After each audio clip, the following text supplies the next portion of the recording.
Hi, hello, friends, and welcome into another edition of the Racing Angle. I'm your host, Logan Morris, and it's episode 9. It's team previews part 2, and that's right. It is time for round 9. It's showtime. Absolutely, we love you too, Freddie. We absolutely do.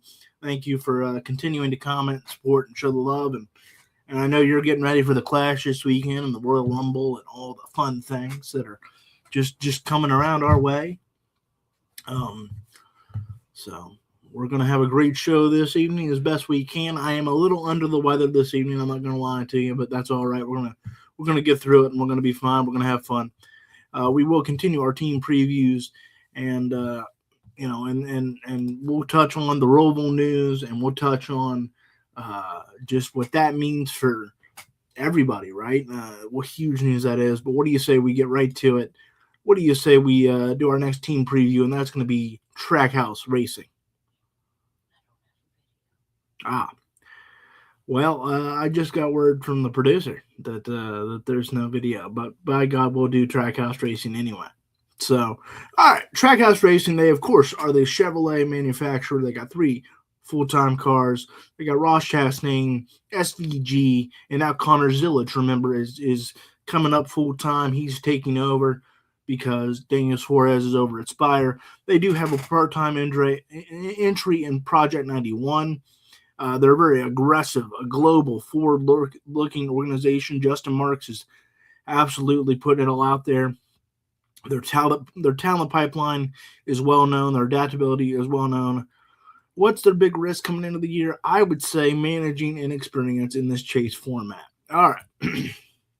So let's break it down. Let's talk. In 2025, they clearly shifted towards long-term growth. Remember, again, Daniel Suarez out. Not only that, remember, Pitbull was out very early on in the season. Might have been just before the Daytona 500, if memory serves. SVG showed, obviously, that continued road course excellence that he's well known for. And he started to show some flashes of cup-level speed in non-road course races, but still a long way to go. They are very heavily invested in the youth development and their international crossover talent. We saw that with Elio Castroneves last year in the Daytona 500. Again, the results were mixed, but the direction was not. There's no more playoffs, as we know, so they need more weekly consistency. They need points protection, and they need damage control. You're developing 2 drivers in a points-heavy system. That is dangerous. That's risky. Connor Zillich and now SVG. Ross Chastain appears to be the point taker, and let's talk more about him. He's the veteran leader of the organization. He has strength everywhere. Lord knows he's got confidence, and he's willing to take responsibility, and he's willing to take risk. We've seen that. The chase, though, demands a little more selective aggression and leadership, again, through points accumulation. Can Ross Chastain do those things? I think so. In my estimation, I don't expect Trackhouse to be as good this year with this format. I really don't. I mean, I think the reason you bank on SVG is because there's these road courses that are going to lock you in, and now they're not. I'm not saying that SVG won't be good someday. Won't have flashes this year. He'll still win road course races this year. Almost guaranteed. You never know, but I would be shocked if he didn't win almost every road course could run. My thing is, when you're trying to develop him like you are, and now we have a whole different format, I don't know if you bet big on him like you did if you knew that we were going to the chase in, let's call it, 2 years. I don't know if you bet big on him. I don't know. I don't know if you go, yeah, he's worth it. Or if you thought it was long-term playoffs that you did it. Yes, exactly. How many more years will he be in NASCAR? I don't know. He's got to show a lot of growth on the oval. So he absolutely does. And I'm not saying he's not showing some. He certainly is. But is it enough? Is it enough in this era where, and over the next year or two, Justin and I talked about it last week, a lot of contracts are coming due.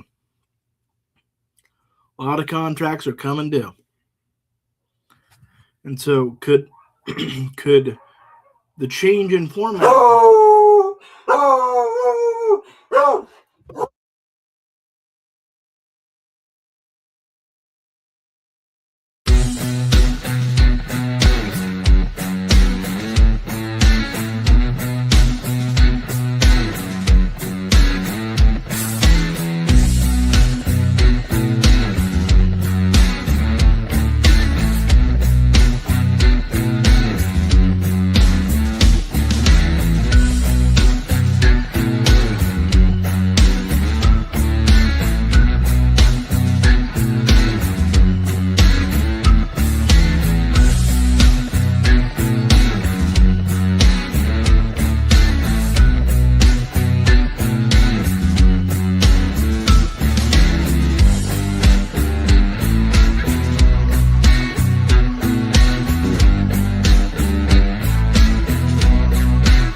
Hello again, friends. As I was saying before, I was so rudely interrupted by my dog.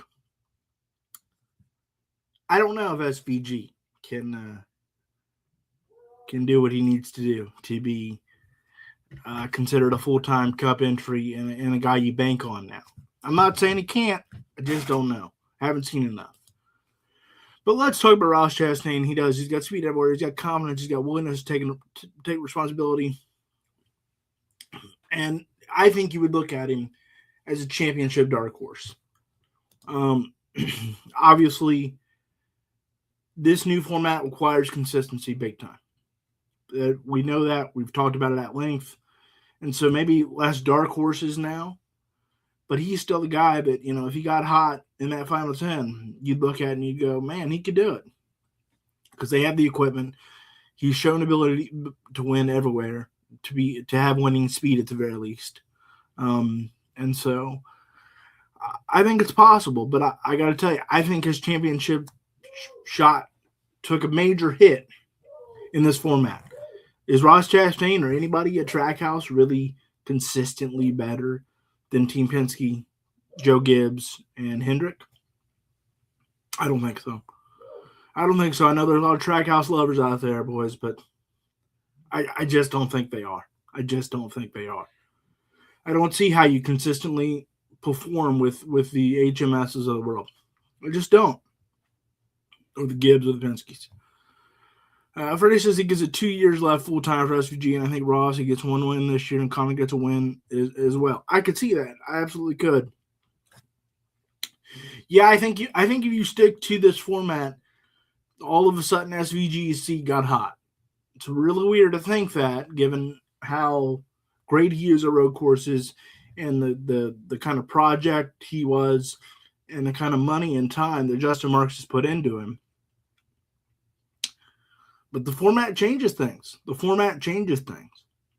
And so can Ross Chastain be that anchor to make it all worth it? And quite frankly, I don't know that he can. I think in a year or two, we're talking about Connor Zillage as the anchor driver. I don't think there's any more upside in Ross Chastain. Ross Chastain has peaked. You ever heard the term peaked in high school? Well, he peaked in the first year of Trackhouse racing. That's just my opinion. I don't look at him and go, he can get better and develop and be a great driver and be somebody that can develop with, again, the Gibbs, the Penske's, the Hendricks of the world. He'll be a great B-tier driver. He'll be Alex Bowman. He'll be somebody that in a couple of years, a Legacy Motor Club is going to fall over to try and get him because his resume will be very, very good. But I don't look at him and go, yeah, he's a championship real contender. Not now. Not now. He's a fringe. He's a fringe, got to get hot at the right time. And even then, even if he did, we'd probably say it's a fluke. Obviously, we haven't had the season yet. We don't know.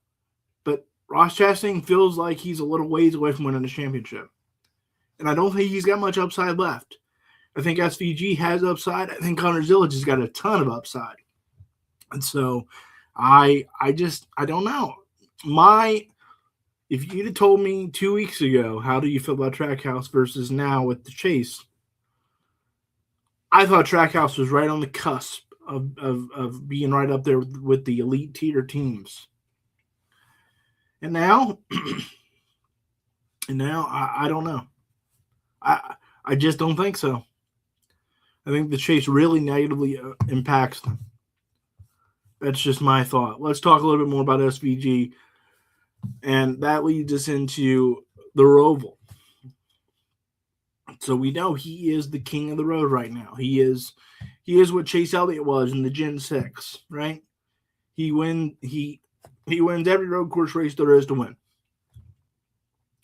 But we just got word, reportedly this week from Jordan Bianchi, the Athletic, that we're getting one less road course this year on top of already losing the Chicago Street Course in Mexico City.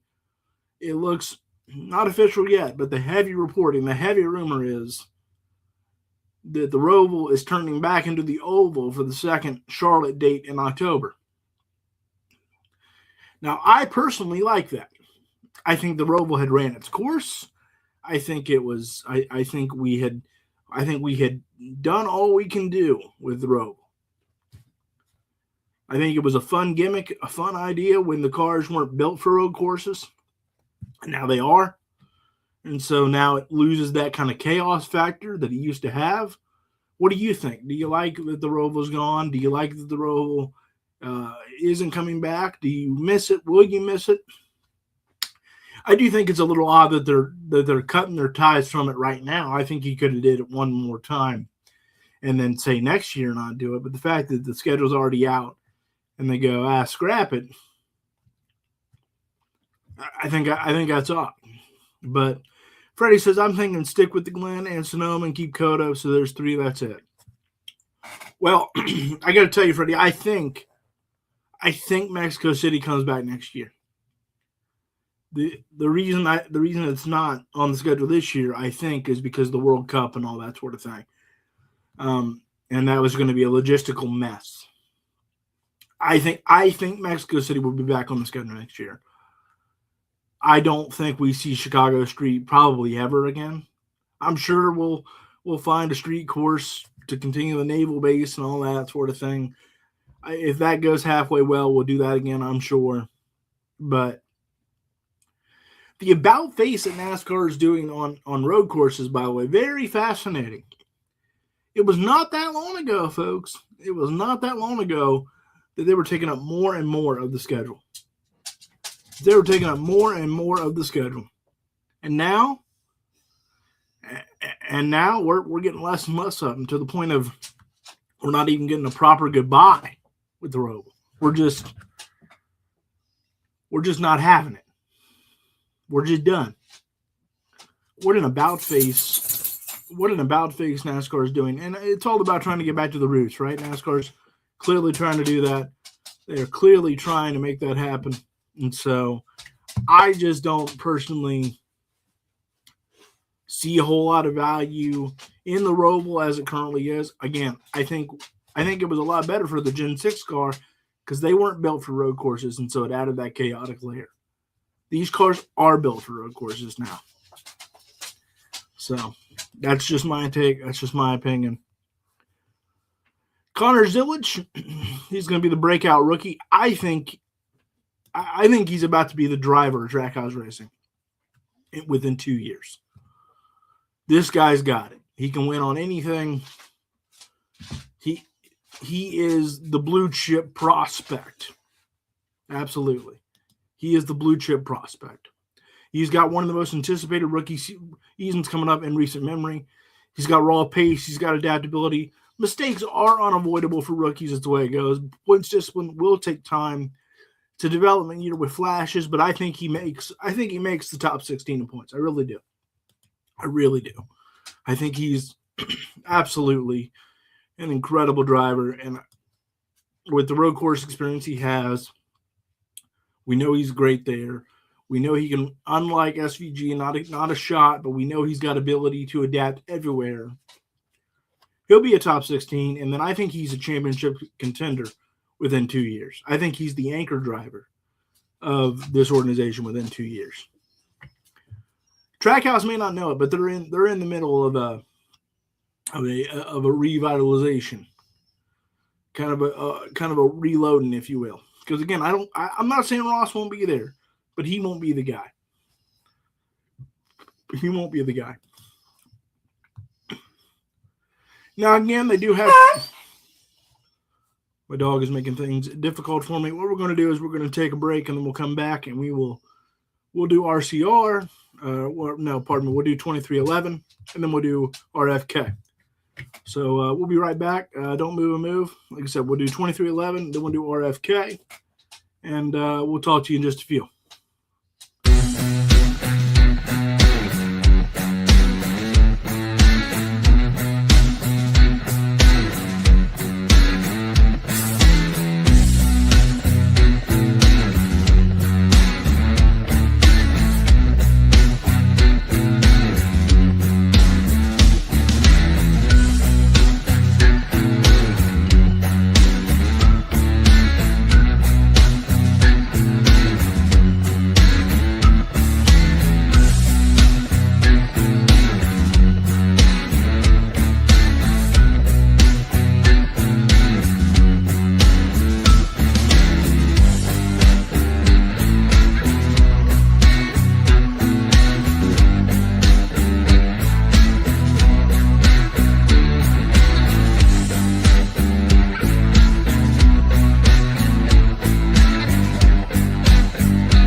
right, hello again, friends.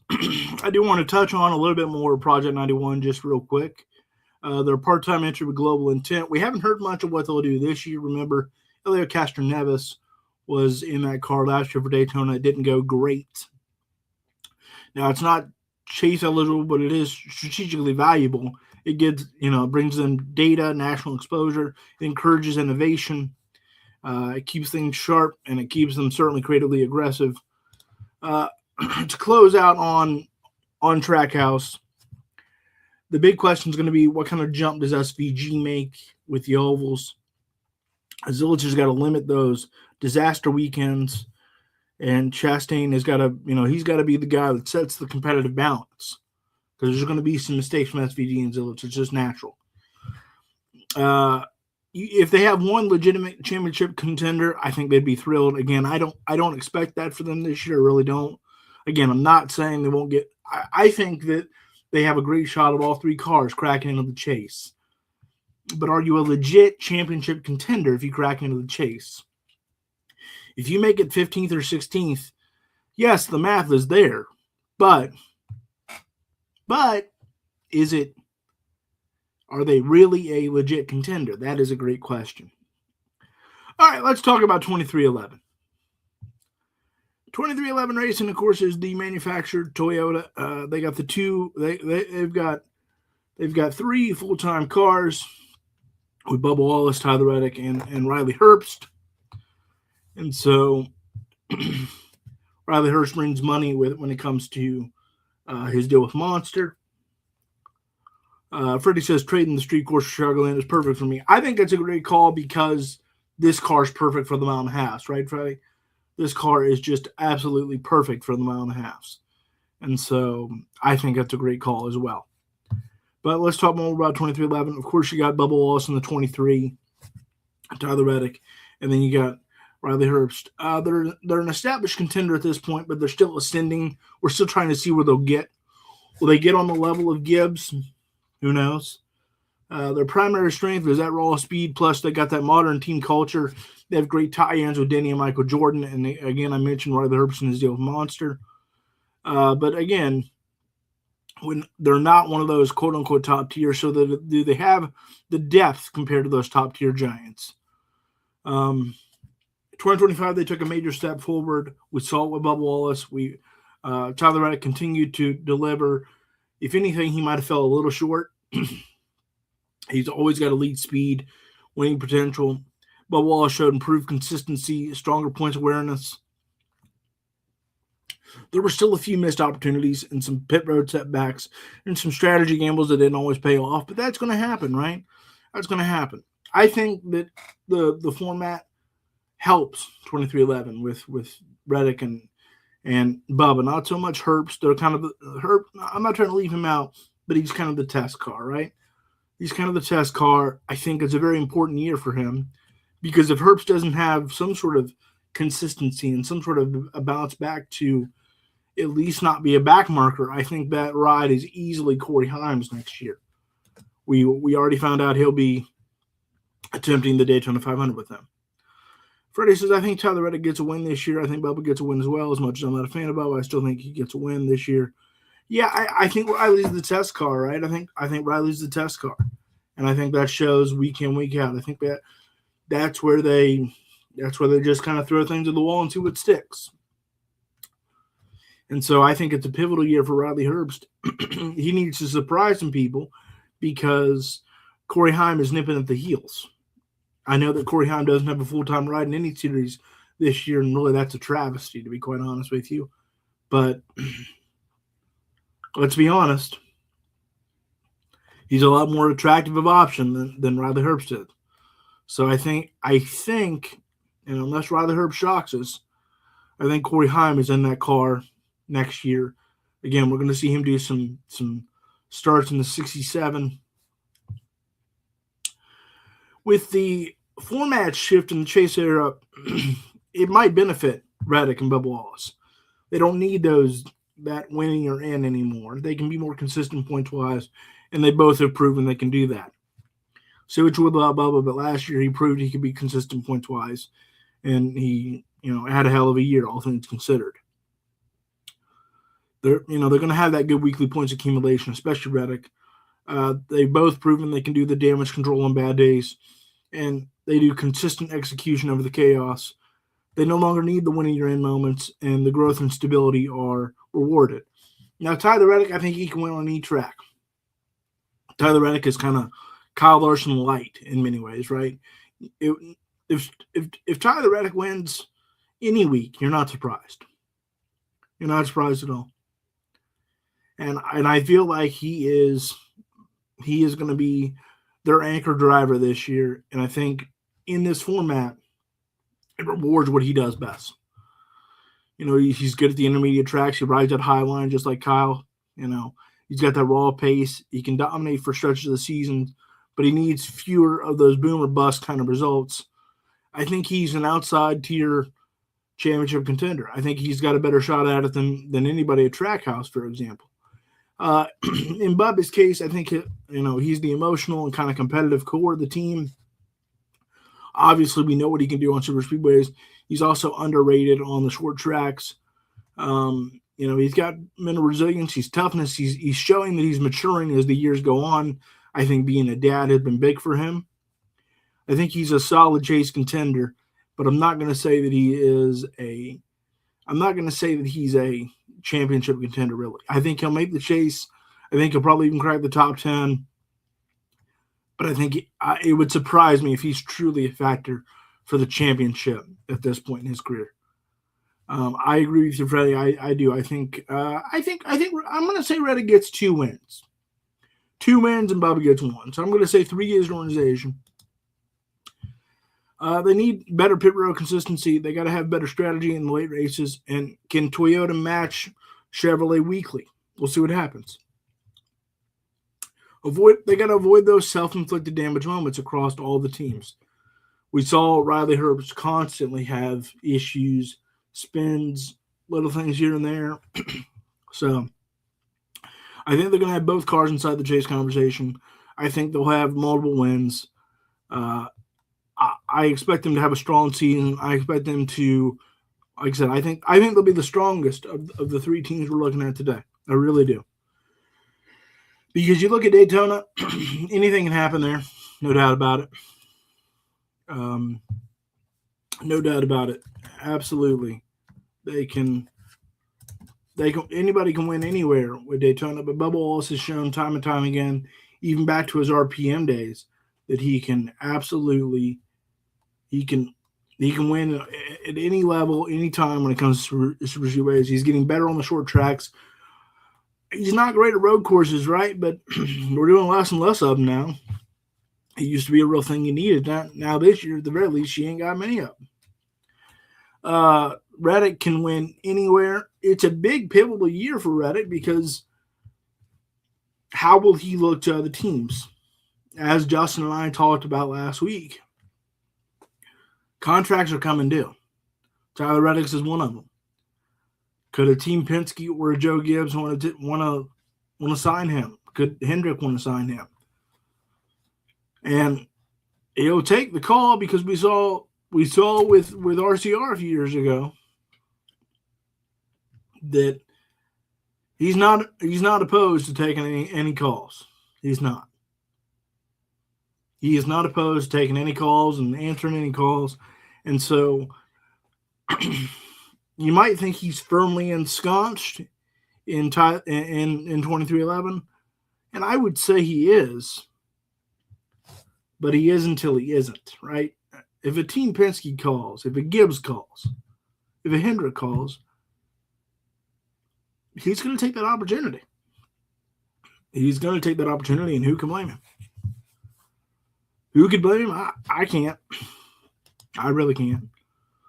So I think 2311 is set for a strong year. I think Riley Herbst will struggle, and I think he's probably out of that ride at the end of the year and replaced by Corey Heim. I think Tyler Reddick will be back in the 45. I think, but I'm not sold on that. And I think Bubba Wallace will do enough to stay in the 23. If they don't, again, their organization wants to compete. Remember, they're coming off the lawsuit. They want to kind of show up and ride momentum and stay high and almost in some ways shove it up NASCAR's face to be like, hey, not only did we pretty much beat you in a lawsuit, now we're going to be one of the top contenders on the track. And that's part of them. They want to do it. They absolutely do. And so, will they do that? I don't know. I'm going to say 3 wins. I'm going to say 3 wins for the organization. Unfortunately, Riley Herbst is getting left out of that conversation. Sorry about it, Riley. No disrespect to him. It's just, again, I think it's a test car. And with that, let's take a look at RFK.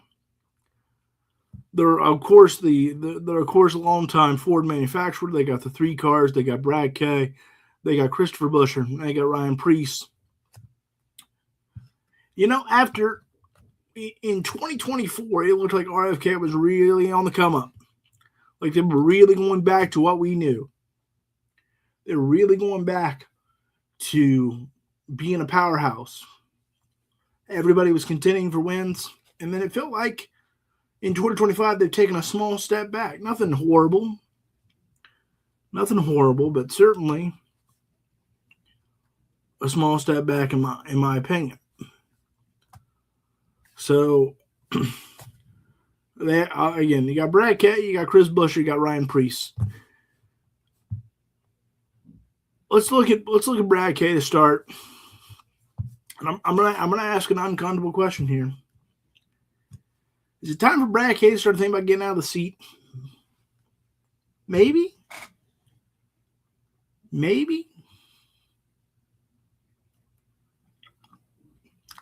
I just, at what point do you go, I've had enough? He's the veteran leader and he's the organizational backbone besides Jack Roush. Obviously, race management and he's strategic patience and he's got championship experience. And the chase format certainly favors him. That's where he won his championship before. Granted, that was in Penske equipment. I think he'll make the top 16. But at one point or another, we got to start looking for the next guy in line. And it might be time. It might be time to start talking about it. Now, who is that guy? Nobody jumps out, right? Nobody jumps out. And so that also makes the pressure less. Pretty sure Brad Kett, regardless if he stops tomorrow, he's the first bout Hall of Fame. Yeah, absolutely. 100%. 100%. He's the second greatest driver that Penske ever produced, behind only Rusty Wallace. He's incredible. Frankly, he's underrated in this era. Of all the greats that he's dealt with over the course of his career, he's underrated. He's been absolutely incredible. But it hasn't been sunshine and rainbows at RFK. Now, obviously, he went to Roush more for the ownership side and the ownership stake in the long-term game. But you're still fielding the car. You're still trying to be competitive. And it hasn't been sunshine and rainbows. Will he get a win this year?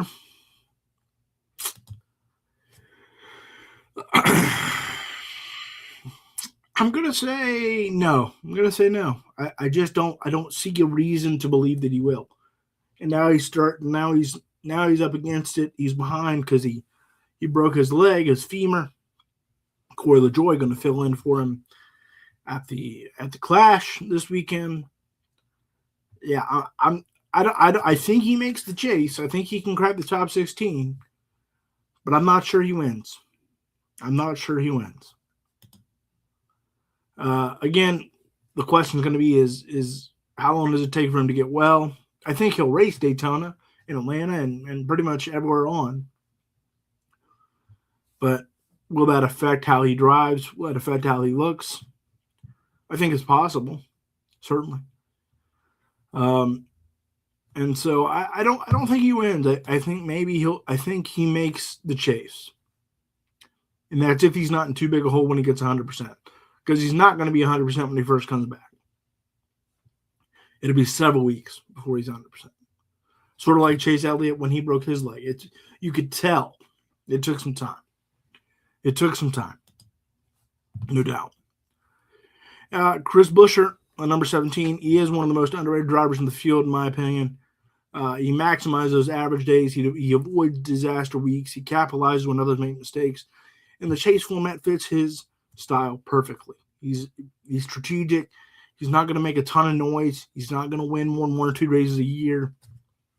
But he's consistent. He's consistent and he's cerebral. And so I think he comfortably makes a chase.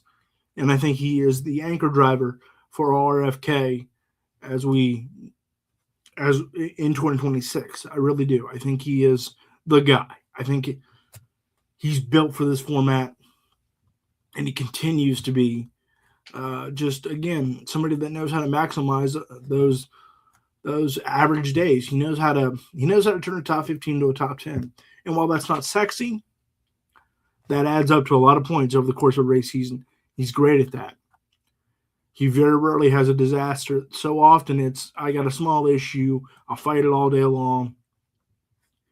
And he finds a way to be consistent and decent. And so credit to him. Credit to him. I think he'll make the chase, and he might surprise some people by how far he goes just because he is so quiet and cerebral and knows exactly how to maximize average to bad days. And that's what championship teams do. It's not always about winning 5, 6 races, 7 races. It's, did we turn 12th into 10th? Did we turn 10th into 8th? Every point counts, and that fits him to a T. And then finally, you go to Ryan Preece. He's hard-nosed. He's opportunity-driven. But I think, hot take here, I think this is a Fisher Cup bait year for him. I think if he doesn't show some serious improvement this year, it might be time to talk about looking at somebody else in that 60 car. I know there's a lot of big Ryan Preece fans out there. He's got his short track fan base, but I just haven't seen it in the Cup Series. I didn't see it at Stewart Haas, but that was Stewart Haas, and they were going through tough times, and we saw where that ended. But I haven't seen it at RFK either. There's everybody. It wasn't that long ago, everybody acted like this guy had championship potential someday, and where is it? Because he's not matching Busher stats. I know Brad Kay's fallen off, but as Freddie said, he's a first ballot Hall of Famer. You get some cushion. You get some room. Freddie says Ryan Preece back to Xfinity in 2027. I think that's probably accurate. Keep in mind, one of those charters is Rick Ware Racing's. I think it's that car, I believe. And they have to give Legacy a charter at the end of the year for 2027. So that could create some complications there on that front. I just don't. I think this year is it for Ryan Preece. Either start living up to the hype. I'm not saying he's got to win 5 races, but he needs to start competing towards the front pretty consistently. We need to see his name up towards the front, top 10s, top 5s. If not, again, if not now, when? I'm not saying RFK is the greatest of equipment these days. It's not Penske, but it is a good opportunity, and it's one that, I mean, he's best known right now. Ryan Preece is best known for how tough he can handle a crash, instead of what can he do on the track and can he win and can he compete for wins. That's not that great. You know, this is NASCAR. It's not being a glorified stuntman. It's not professional wrestling. It's NASCAR. And so this year has got to be the year, in my opinion, for Ryan Preece to just show some more consistency. Start getting some top 10s, some top 5s. Maybe you sneak your way into a win. And if not, I think of him RFK. I'm going, hey, it's been good. It's been fun. Thanks for trying. Thanks for your time. But there are other options, and there are other younger options, and there are guys coming up with bigger fan bases. There are guys coming up that are hungrier, and I'm not trying to put down Ryan Preece's hunger. It's just there's always somebody nipping at your heels in this sport. It's the way it is. You know, he's good at the short tracks. He's aggressive, but he's controlled. And he's got adaptability. We'll give him that. But all he's done at RFK is add some depth. You know, been a good test car. Been a good data car. He provides valuable feedback, but is that why you have him?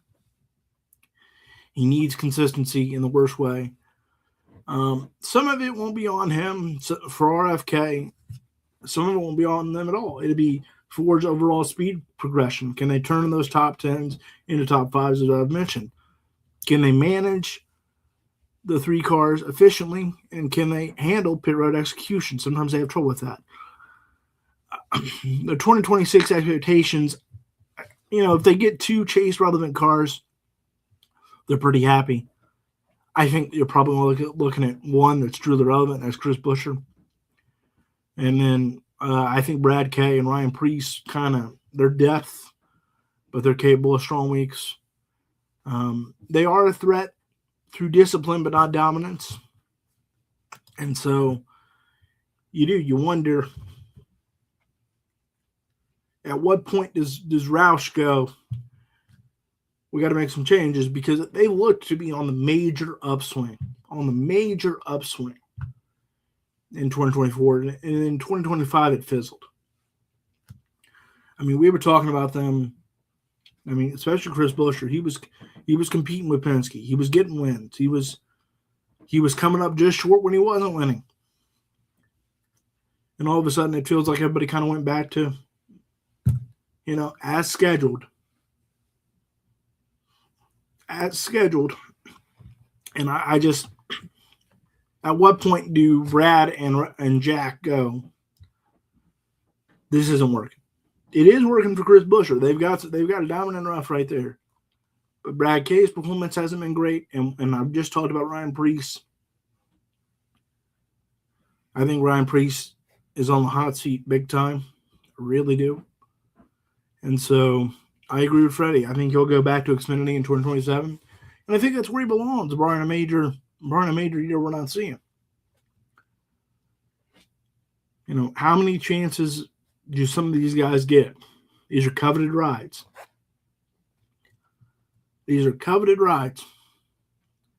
And some guys get a lot more chances than others, and I know a lot of that has to do with the old money. Best things in life are free, but you can give them to the birds and bees. NASCAR teams want money. And so it's going to be very interesting. Frankly, we discussed 3 interesting teams this evening in RFK, 2311, and Trackhouse. All of them are fighting for the same space. All of them are fighting for the same kennel space. And so we'll see what happens, but they can't all get that same set of space. Teams are going to go up, teams are going to go down.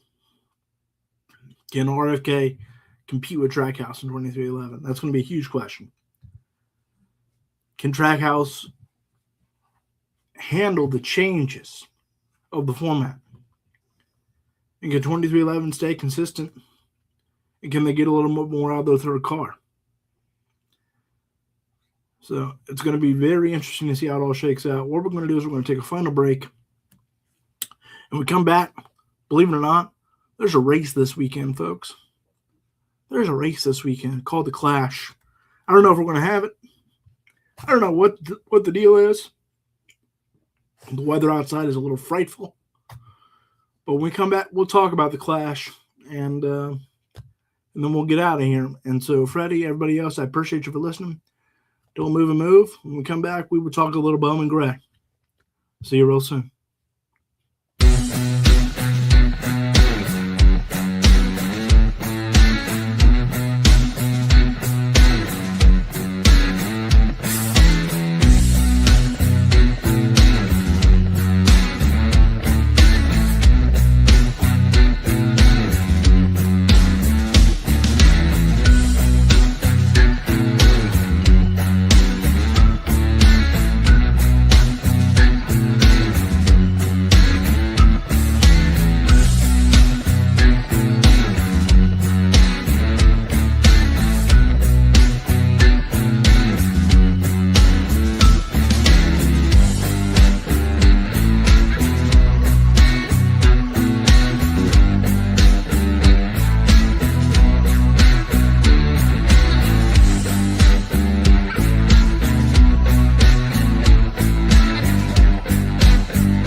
right, welcome back after our final break. Welcome back to the Racing Angle, and now we're going to talk a little Clash.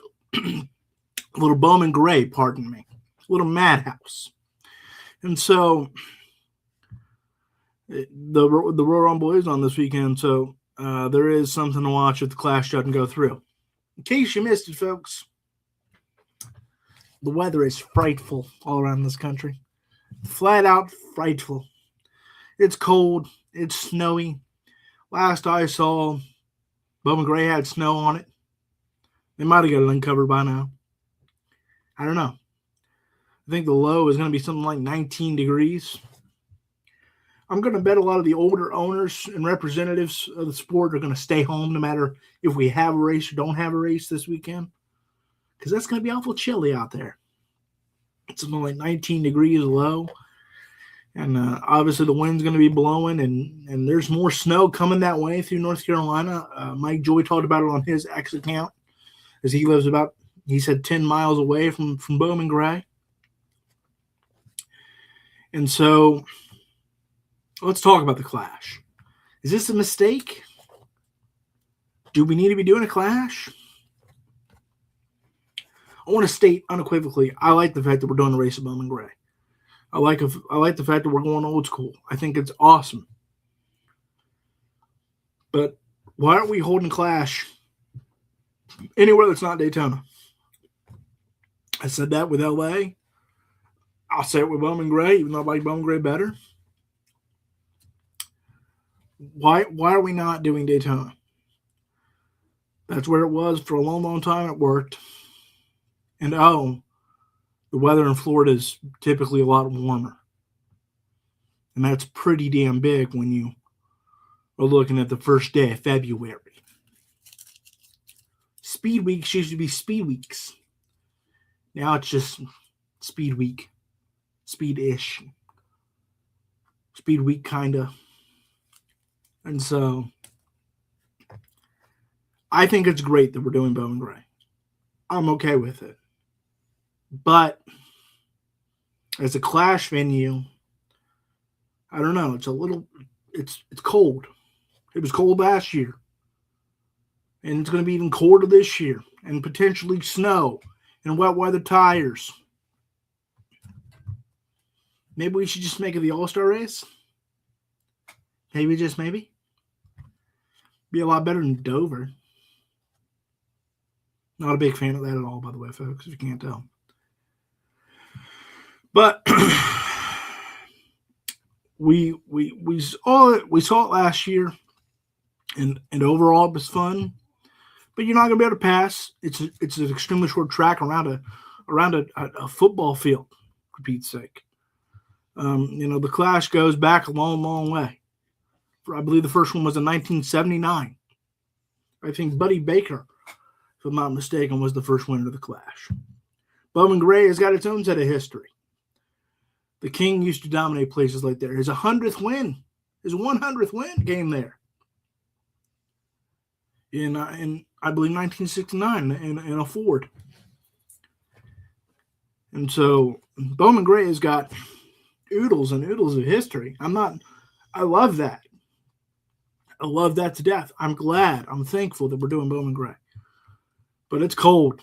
And asking your fans to sit in the stands in this kind of weather, that is a tough sell. That is a tough sell. Because let's be honest, Freddie, me and you, we'd go sit there, wouldn't we? Absolutely. But we'd be lying. We'd be lying if we weren't like, man, we're going to freeze. Dave Moody's already talking about how he's going to freeze. He's bringing his heated vest. And so that's a tough ask. Now again, Bowman Gray is a little different, right? It's the Madhouse. It's got about 17,000 spectators. I don't think we'll get 17,000 in there this weekend. And if we do, they all deserve state dinners. They should get free concessions. Because to sit out in those conditions, doing it in the sunshine is one thing. So doing it in the sunshine is one thing, but when we do it under the lights Sunday night, the last chance qualifier, and then the main event, boy, it's going to be cold. Freddie says, I'm from Canada, so I'm sure it'll be fine. But he said, I've been cold enough at a racetrack. It hasn't hurt me yet. Look, I think I'll be all right, too. I'll wear this fat suit 24/7. I'll be all right. But you have to wonder. You have to wonder. It's a major ask. I'm expecting a light crowd this weekend. I really am. Now, I'm excited to see cars back on track. We got a lot of action on Saturday. We got practice and qualifying, and then we got the heat races. So tons of action on Saturday to watch. That'll be great. And then Sunday is the last chance qualifier, and then the main event, the actual clash. And so I think it'll be a wonderful, wonderful event, but it will freeze. It will be chilly. Now, Chase Elliott won it last year, so that may have guaranteed it that they come back if you're NASCAR. That may have guaranteed it. So if he wins it again, they'll be back for a third time. Actually, I think they'll probably be back for a third time no matter what. And that's okay. That's better than the LA Coliseum, which was, you essentially built a Bowman Gray layout in the Coliseum when you had Bowman Gray. I know you hadn't raced there since about 1971 or so, but it's still there. And you proved you could do it last year. Can anybody tell I really hated the LA Clash? Someday we'll do a montage of this show of just how much I despised the LA Clash and how stupid I thought the LA Clash was. How absolutely stupid it was, in my opinion. And so, but we've talked some team previews. We will do more team previews next week. We will do some more as we get closer and closer to Daytona. But what are you thinking about for the Clash? Who you got? Who you thinking? Chase Elliott won it last year. You thought it might be the precursor to a great year for him, and it was not. But I'll tell you a guy I look at. Here's my pick, folks. I think Ryan Blaney has a good shot this weekend. And really, you know as well as I do, with as tough as it is to pass at Bowman Gray, the lineup might tell us who wins it. It's a tough place to pass. There are no real passing lanes. It's a very small enscotched track inside a football field. Freddie says LA Clash first year was decent, but that was it. And so maybe it was. I didn't know if it was decent then. I'd have to go back and look at it. I can't remember. I'm too negative on it to know. So, but I personally would much rather do it at Bowman Gray. But I am worried about the spectators and the fans. I am worried about that. But I think that I'll take Ryan Blaney this weekend. I think he's got a great shot at it. But again, it's going to come down to qualifying because the passing lanes are just not there. They're just not there. Again, this is an incredible, incredible track, with so much history. So many people have raced there. So many people that built what NASCAR became raced there. Freddie, I'm with you. I'd much rather Bowman Gray be the All-Star race, and then when we do the Clash of Daytona, where it's warm, where you have decent weather, where even if it's kind of cold, it's not have good luck living cold. Let's put the Clash back at Daytona where it belongs. Let's put the Clash back at Daytona where it belongs.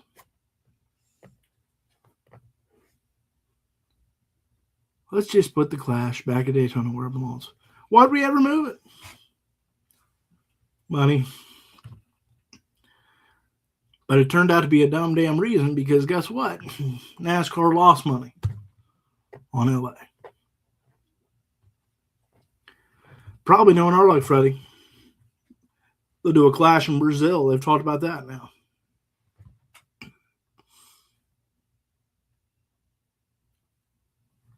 Freddie, I'm preaching to the choir. He said Clash at Daytona, Rockingham Points Race, All-Star Race at Bowman Gray, and Championship Finale at Atlanta. Hey. But, that's it's kind of the way it used to be, but it ain't the way it used to be anymore, right? So, we got the Clash this weekend, and it's just great to see cars back on track. Again, practice, qualifying, heat races, that's Saturday. Sunday, you got your last chance qualifier, and then you got the main show at 8 p.m., and it's going to be cold. It won't be cold for me. I'll be indoors watching. And next week, we'll break it all down. We'll talk about the good, the bad, and the ugly of the Madhouse. And we'll do some more team previews, and we'll get you set for Daytona. With that, look, Freddie, I appreciate you tuning in, bearing with me. Anybody that listens to this podcast, thank you for tuning in, bearing with me. I know I don't sound my best tonight, battling a bit of a cold. It is what it is. It's that time of year. And so we should be tip-top shape next week. Until then, thanks to Producer Peyton for pushing the old buttons. And again, we got the Clash this weekend. I think Ryan Blaney gets it done. Let me know in the comments who you think might get it done. If you haven't already, if you're coming through and you listen to the show, hit that subscribe button if you'd be so kind. We'd really appreciate you. And so until next time, when we come back next week, we'll do more team previews. We will certainly break down the Clash and why this was either good or bad and why it should have just been a Daytona. We'll talk all about it. And I don't care if I don't have a voice next week. We'll still do this damn show. You can rest assured on that because every finisher's got a story, and someone's got to tell it. And nobody tells it quite like yours truly, if I may humbly say so myself. So, Freddie, thank you. Producer Peyton, thank you. And thank you to anybody else that watches or listens to this bad boy. We'll see you next week. We'll break down the Clash. We'll get you ready for Daytona, and we can't wait. So, until next week, we'll see you at the next track.